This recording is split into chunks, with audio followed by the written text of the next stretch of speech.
नमस्कार। अभी हाल ही में एक छोटा सा वीडियो हमने बनाया जिसमें डॉक्टर अब्दुल कलाम साहब, उनके एक वैज्ञानिक जो बहुत व्यस्त थे, उनके छोटे बच्चों को एग्जीबिशन दिखाने ले जाते हैं क्योंकि वैज्ञानिक भूल गया था कि उसने ये वादा अपने बच्चों से किया था। बहुत लोगों को अच्छा लगा ये प्रकरण। देखा जाए तो किसी व्यक्ति के व्यवहार को हम सबसे अधिक महत्वपूर्ण गुण मानते हैं। 3 गुण होते हैं हर इंसान में: योग्यता, एबिलिटी, जिसमें दक्षता, प्रवीणता, काम के प्रति रुझान, एफिशिएंसी, इफेक्टिवनेस आता है। दूसरा व्यवहार, और तीसरा चरित्र, सिंसियरिटी, ऑनेस्टी, इंटीग्रिटी, डेडिकेशन। बहुत सर्वे किए हमने ये जानने के लिए कि लोग क्या चाहते हैं नायक में, नेता में, लीडर में। तीनों गुण इंपॉर्टेंट हैं, परंतु पता नहीं क्यों सबसे पहले व्यवहार के गुण आते हैं। डॉक्टर राजेंद्र प्रसाद एक अन्य राष्ट्रपति जो 2 बार चुने गए, इतने विनम्र थे, इतने शालीन थे कि उनसे मिलने के बाद हृदय को बहुत आनंद आता था। और लाल बहादुर शास्त्री की तो बात ही मत पूछिए, कितने विनम्र थे, कितना धैर्य था, चेहरे पे मुस्कुराहट थी, सबका सम्मान करते थे, मिलकर निर्णय लेते थे। और अटल बिहारी वाजपेयी, चेहरे पर मुस्कान, हृदय में मधुरता, सौम्यता, शालीनता, सौजन्य। किसी को भी अपमानित नहीं करते थे, सबकी बात सुनते थे। उनका व्यवहार उनका सबसे बड़ा गुण था। चलिए कुछ दूसरे देशों में भी चले। लिंकन, एक बार क्या हुआ, बग्गी में बैठे हुए थे राष्ट्रपति लिंकन। एक व्यक्ति ने सड़क पर उनको 3 बार झुककर नमस्कार किया। लिंकन ने बग्गी रुकवाई, उस व्यक्ति के सामने गए, उन्हें 4 बार झुक करके उस व्यक्ति को नमस्कार किया। सेक्रेटरी ने पूछा, सर आप ये क्या कर रहे हैं, आप तो राष्ट्रपति हैं। उन्होंने कहा, एक सामान्य व्यक्ति से शिष्टाचार में क्या मैं हार जाऊं? नहीं। और इतने शांत रहते थे, इतना ज्यादा विश्वास करते थे अपने सारे सबॉर्डिनेट्स पर, अपने जनरल्स पर, कि उनके मन में लिंकन के प्रति निष्ठा बहुत ऊंची थी।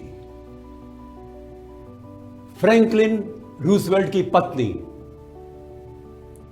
इलेनोर रूजवेल्ट, जैसे ह्यूमन राइट्स के आंदोलन को शक्ति दी, इतना शालीनता से व्यवहार करती थी कि सभी लोग उसके विचारों से सहमत होकर के मानवाधिकार के उस आंदोलन में अपना योगदान करने के लिए तत्पर रहते थे। याद आती है बेंजामिन फ्रैंकलिन की, जिसे 17 साल की उम्र के बाद कभी जिंदगी में किसी की आलोचना तक नहीं की। और वो अलेक्जेंडर द ग्रेट, जो हारे हुए लोगों को भी सेना में शामिल कर लेता था, उनका सम्मान करता था। 1 लाख लोगों की सेना थी उसकी शुरू में। उसको कहते हैं कि 10,000 सैनिकों के नाम तक याद थे। उनकी कठिनाइयों को समझता था, बात करता था।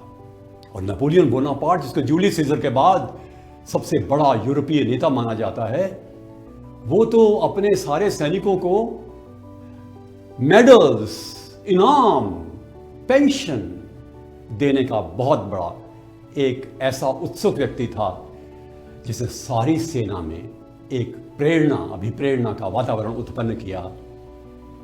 Give me more medals to be given to my army people, I shall win any war. मैं कोई भी युद्ध जीत सकता हूं यदि सेना के लिए आप मुझे और अधिक मेडल दें। और सबसे बड़ी चीज क्या है, उनके साथ बैठता था, उनके कल्याण की बात करता था। नेल्सन मंडेला 27 साल तक जेल में रहने के बाद जब वो बाहर आया, लोगों के मन में आक्रोश था, परंतु उन्होंने कहा, फेंक दो अपने हथियार समुद्र में, क्षमा कर दो। क्या बड़प्पन था।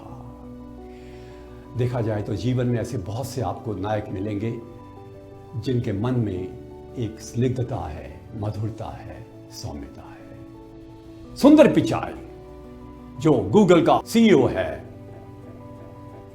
वो अपने कर्मचारियों के साथ ऐसा व्यवहार करता है मानवीयता का कि शायद अमेरिका में उससे अधिक लोकप्रिय और कोई सीईओ नहीं है।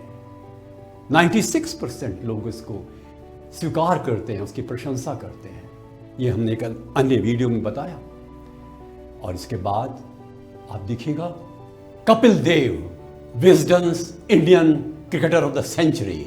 कारण हर एक के साथ सम्मान का व्यवहार, प्रेरणा देना, जोश देना, कोई भेदभाव नहीं करना, किसी की आलोचना नहीं करना, और इसलिए वो शायद सबसे महान कैप्टन माना जाएगा अब तक का।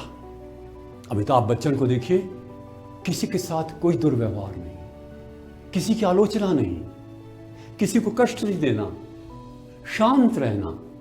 और इस प्रकार से हमारे जीवन में बहुत से ऐसे लोग हैं जिनको हम जानते हैं, पहचानते हैं और मानते हैं।